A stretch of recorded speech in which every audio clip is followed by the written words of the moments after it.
story. Of course, we talk about the New Orleans Saints schedule 2020. This is the schedule the Saints have. Of course, you can take a look at it and see that in week 1, the Saints line up September the 13th against the Tampa Bay Buccaneers in the Dome. That is going to be an evening game, 3:25. They'll take on the Bucs on Fox. Really interesting. Then, of course, week 2, they travel to Las Vegas to open up the brand new stadium there. A Monday night game against the Las Vegas Raiders. We're going to whoop their butts in that and give them their first loss of the year in a new building. Let that hang on your head, Las Vegas.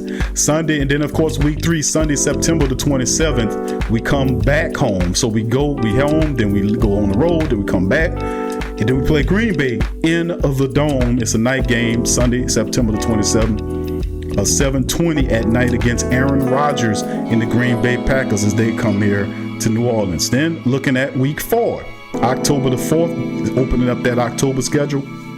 We're then on the road again, going to Detroit to take on Ralph Cramden, who's the coach of the Detroit Lions, and his Detroit Lions, Matt Stafford with his bad back, and several other interesting prospects on that Detroit team. We'll go up there and take them on, and I expect the Saints to definitely come up with a win over them guys. So, I mean, no disrespect to the Lions, but good grief. Week 5, Monday Night Football, October the 12th.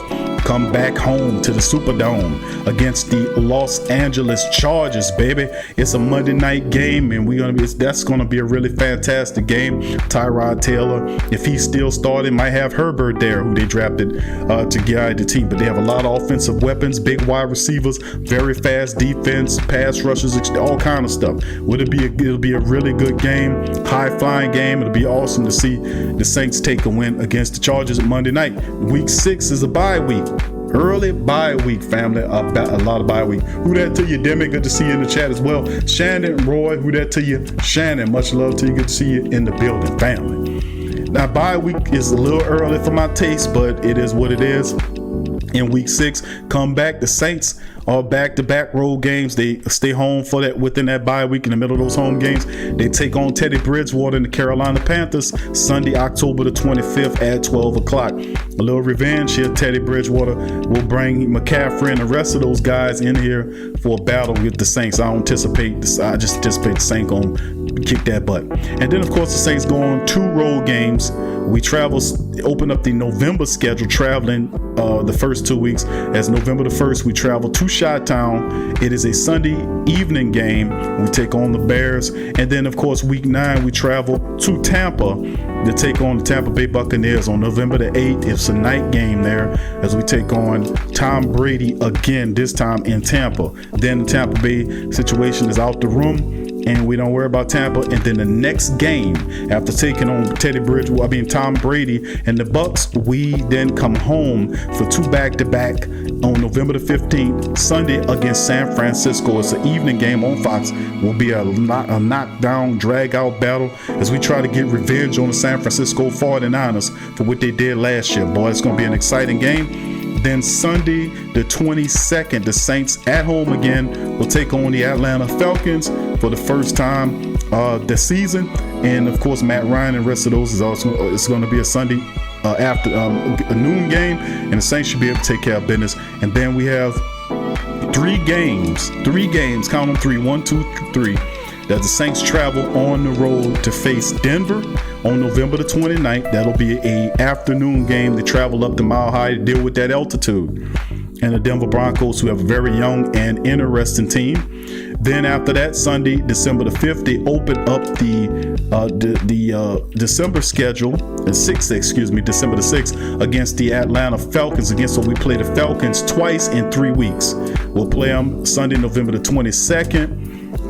In the Dome, and then we go to their building a couple of weeks later on December to the 6th to take on them at 12 o'clock. Then the next game in December, we go from Denver to Atlanta, then to Philly.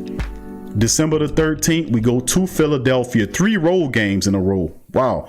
And we go up to Philly to take on Carson Wentz and the rest of them teams. 3:25 kickoff time on Sunday, December the 13th. Then, of course, the two really interesting games to me besides the 49ers and the Tampa Bay games. Of course, the Saints come home December the 20th to take on the Kansas City Chiefs, the defending Super Bowl Chiefs, on CBS.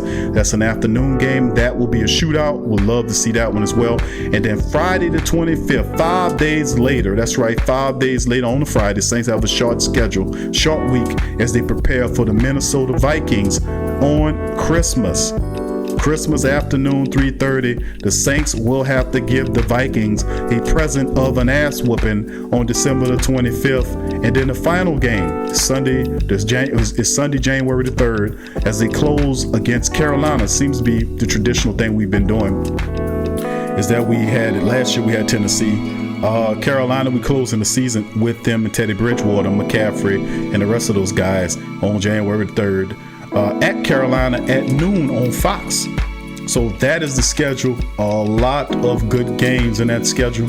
Of course, people looking at the Tampa Bay matchups. Then it's interesting, the Green Bay matchup. I still say this Saints could beat the Raiders, the Packers, and the Lions. The Chargers will be a challenge, but we still should be able to beat them. So you should at least be 5-0 or at least 4-1 by the bye.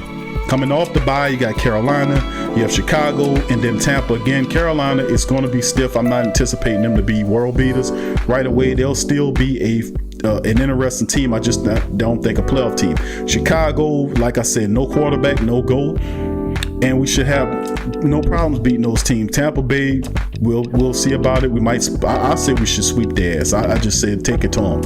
And of course, the interesting games on the schedule to me is the San Francisco 49er game, getting revenge on them, and of course not falling asleep playing the Falcons in 3 weeks. You can't fall asleep. You beat them and then you play Denver, then you come back. You can't fall asleep in a trap game with Atlanta after the 49ers game. And then, of course, looking out for Philadelphia. In Philly could be dangerous, and I anticipate the Saints should be able to handle that. But the Kansas City game is interesting. And, of course, the revenge game against San Fran and Minnesota, in my book, is just what it's supposed to be.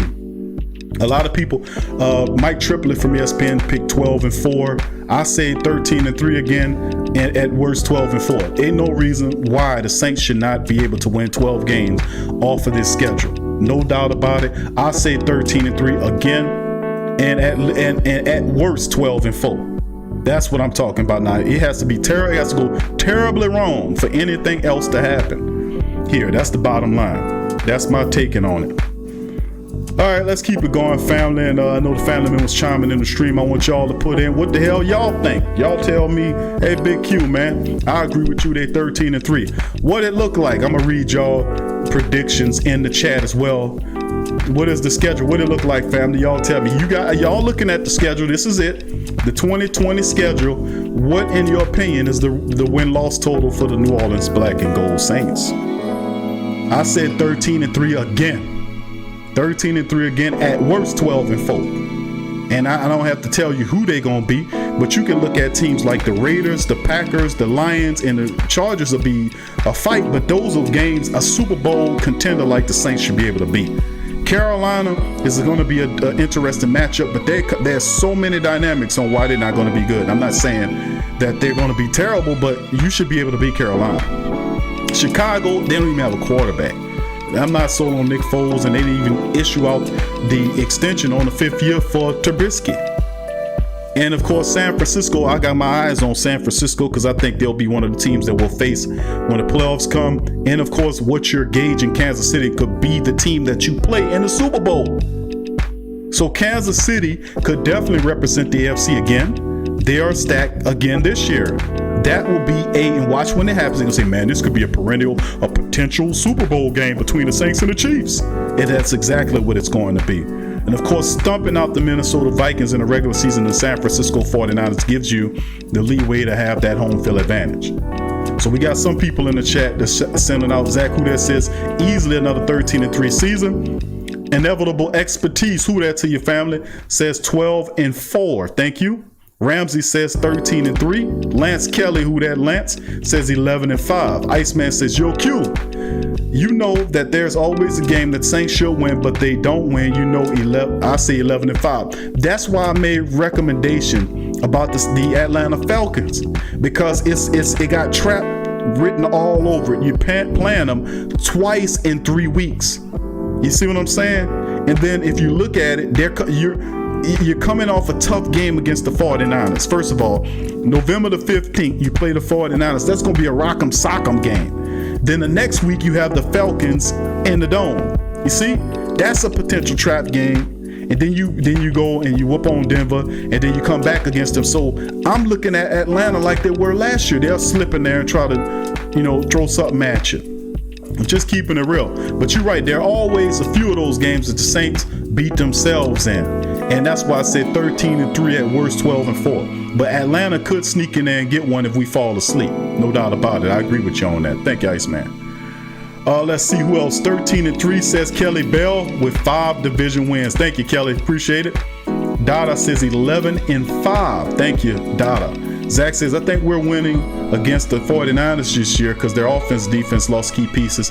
We did nothing, and we did nothing but gain. Also, it's hard to win 2 games in a row against great teams. Thank you for that, Zach. Appreciate that. Kevin Woodward says 12-4 will be great against their schedule. Thank you, Kevin. Appreciate it.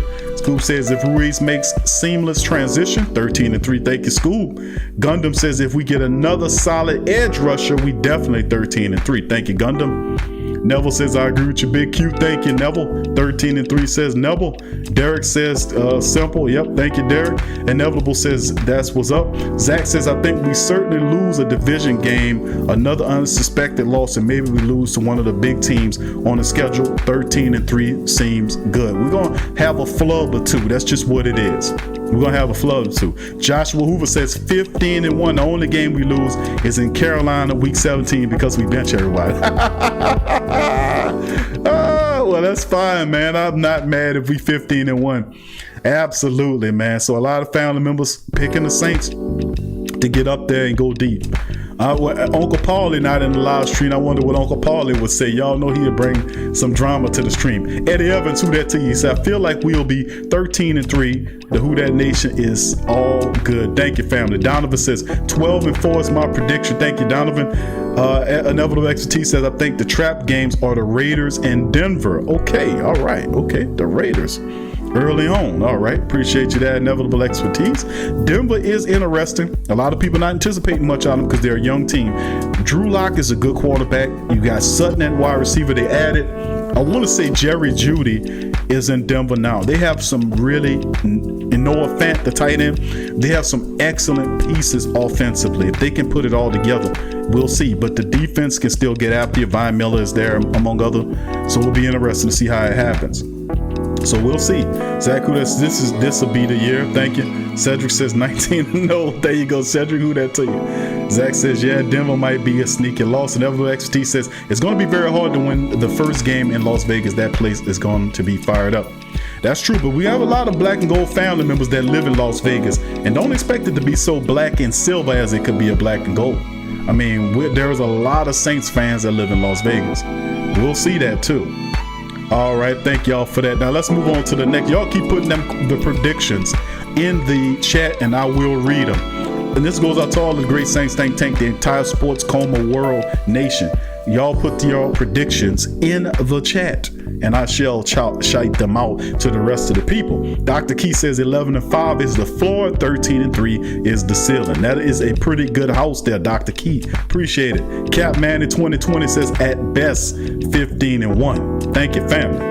Demi says the schedule is tougher than last. I hope we add another big vet player to our pass rush position. We still need help if we're serious about Super Bowls. Demi is very intelligent and wise and bringing it. I agree with Demi. That would put the Saints over the top if you could secure a talent like Everson Griffin. It's the only thing we missing. If the Saints really wanted that pass rush, because you're going to need that pass rush. You're going to need that pass rush against some of these teams. I'm just going to keep it real with you. You're going to need that pass rush against Minnesota. You're going to need that pass rush against San Francisco. You're going to need that pass rush against Philadelphia. You're going to need that pass rush against Kansas City. You're going to need that pass rush against Green Bay. You're going to need that pass rush at Tampa, at Carolina. You're going to need that pass rush to get after these quarterbacks and put them on the ground. Bottom line. That's what it comes to. So we got to decide on how we're going to handle this thing. Kevin Woodward said they may be fired up in Las Vegas, but too bad for them that their team is the Raiders. Antoinette says, I think we win it all. Q, all right. Appreciate you, Antoinette. Who that to you, baby. And Neville the Back Expertise says, Everson Griffin will do it. I know, fam. I've been yelling it, and they don't seem to be listening. But that's the reality that we're facing, man. If we want to pilfer guys from the Minnesota Vikings, we need to also pilfer a guy like Everson Griffin who can bring a pass rush opposite of Cam Jordan, because Davenport's injury situation is profound, man. It's profound. So we have to look at that. Glenn Witt says 12-4. We need one more DB. Zo, my goodness, says that's right, Q. I'm prepping in Vegas right now. They don't understand the Saints. We bringing it, man.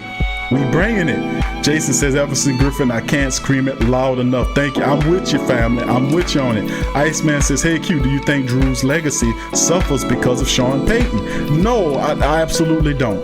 I think Drew Brees will still get the Hall of Fame credit and statistics that he deserves. I don't think it suffered. Now, in terms of Sean Payton not addressing the defense sooner when Drew was a lot younger, that could impact the Super Bowls of it. But Drews did everything you could ask a quarterback to do for his team. The only thing he didn't do is to go and say and bring guys in here and say, you know what? I like this defensive guy. I want him to be on the team. That's the one thing he didn't do.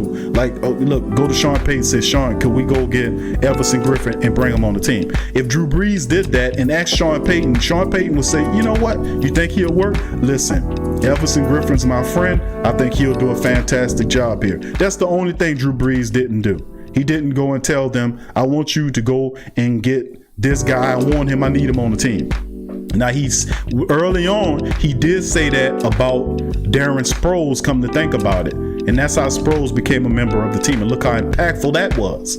So we'll see, but not in the measure of the dominance that I would expect the all-star Hall of Fame talent like Drew to do. But no, I don't think it suffers his legacy. I think his legacy is sealed as one of the greatest in the history of the game, bottom line. And it just so feels good that he's a Saint, that they'd be calling the greatest of all time, just like the 49ers was felt when Joe Montana, who was a 49er player, and he had that credit as well. And Neville XC says Tremaine Johnson, Logan Ryan still available. A lot of great DBs on there. I'm thinking that, man. I'm thinking that the Saints will go after some more talent. Let's see, Who That Nation says we'll be 13-3. Travis Jones says 13-3, 12-4. Grab Griffin, a nice cornerback will get us over the top. Thank you, Travis. Appreciate you, family. Let's see, Scoop says, Iceman, I think we have got another ring if Peyton took it seriously early on. I agree. I said that he should have. If he would have built the defense early on, I think it would have been fantastic. And not just always looking at the back end of the defensive back, but to just get the pass. One of the cheapest, or not cheapest, but the simplest ways to get your defense on point is to get the edge rush situation resolved. You need edge rushers. They are super important as oxygen is to a human being. I mean, just as simple as that. If you can't get to their quarterback, you're going to have problems. Getting to their quarterback causes havoc and messes up everything. Just look what the Minnesota Vikings did to our ass last year when they were able to put pressure on Drew Brees. He looked worse than some backups in the league in that game. He looked like he was a backup quarterback that didn't know a goddamn thing about organized football. He looked terrible. And that's what pressure do to you. And Drew Brees is a freaking Hall of Fame quarterback. Look what the pressure did to him. So that's what I'm saying. It is super imperative that we solve the edge rush position. And I appreciate Zach Bond, don't get me wrong. I do like Trey Hendrickson. He just injured too much. And the rest of these guys are projects at best. But why play around with the unknown? Why not get a guy that did it at a high level? Thank you, Dot. Appreciate your donation, family. Much love to you on that. It says Big Q chat. And chat, do you think Everson Griffin may not want to be here? I don't think so. I don't think he don't want to be here. He got his preferences. I don't think the Saints showed him any consideration. But why would Everson Griffin not want to be in New Orleans playing with Drew Brees and his fantastic team? Why would he not? I don't think it's an issue. Wayne Brady, who that to your family? Thank you.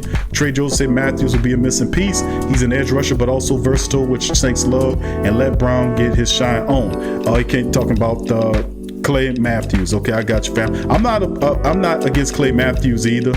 I think Clay Matthews would fit here as well and would be a really cheap addition. Damone Horton, what up, Damone? Good to see you. Zach says can't get both Ryan and Griffin, but adding one gets us there. We need the ring this year. Breeze can't leave us on anything less. He deserves it, and we deserve it as well. Thank you, Zach. Dallas says I'm late, but who that to you, Dallas? Appreciate your family. Welcome to the live stream.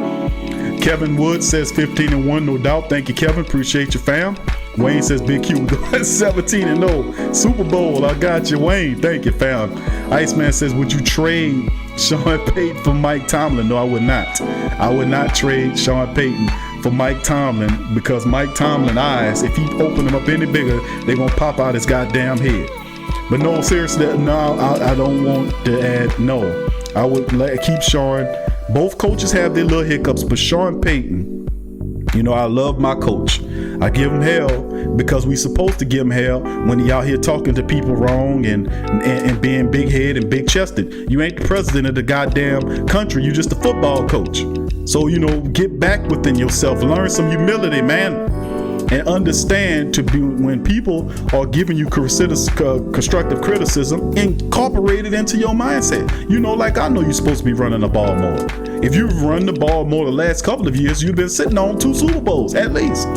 That's all I'm saying, and nobody can disagree with that. Demi says if we don't get a stronger pass rush, help Cute will be one and done again. I agree with that. We cannot, there's 2 things that we cannot do in the play. Actually more than that, but 2 of the top things that we cannot do in the playoffs. That is to beat ourselves with turnovers and miscues and sloppy, undisciplined football. We cannot do that. And the second thing is we cannot not go into these games and put pressure on the quarterbacks and expect to have a successful outcome. No, sir. It won't happen. Thank you for that. Let's keep it going. Slay says Clay could play big boy tight ends that gave us so much trouble. Clay Matthews is intelligent. He's energetic. And he with 8 games last year, he got 12 sacks, or 12 games, he got 8 sacks, something like that. I think I reversed the number by mistake, but he's very productive even this far into his career. Wouldn't be upset about Clay Matthews joining the team. I most certainly wouldn't be opposed to it, and you get him for next to nothing, to be honest with you. Let's see. Inevitable says Iceman, I trade Dennis Allen for Tomlin. Kevin says since we getting rid of waste, buy P-Rob. There you go. Tomlin can't control his locker room and is not a great leader of men. Thank you, School. Appreciate that. Zach Hudat says our D-line is deep, but we need another stud DE like Jordan on the line. I agree with you. It all capsulizes it when you can be able to put that pressure. Lance Kelly says I gotta run. Sean gotta run the ball more. No doubt about it. We agree with that. Big ups. Now let's. Perfect.